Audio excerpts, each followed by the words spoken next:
Meron akong hawak ngayon mga sir, mga idol. Ito ay fuel pump motor gasoline type. Dahil nung nakaraan, gumawa tayo ng mga pinagbabawal na technique. So napapansin naman siguro ninyo itong binunot ko.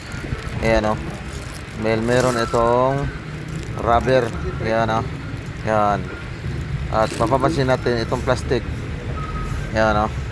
Napakita natin. Pubunutin ko ito. Ayan. Dahil nung nakaraan, gumawa ako ng hose. Dahil ang purpose nito para hindi madiin ng husto yung nasa may rubber banda. Yan. Kaya nung nakaraan nilagyan ko ng hose yun. Ito yung kanyang original. Mayroong plastic para hindi matulak siya masyado.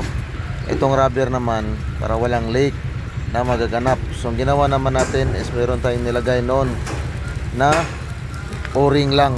So successful naman. Hanggang ngayon ay wala namang reklamo. So, pinapakita natin is dito banda yung o-ring natin nilagay. So, itong plastic, ganyan ang posisyon niya. Ayan, oh.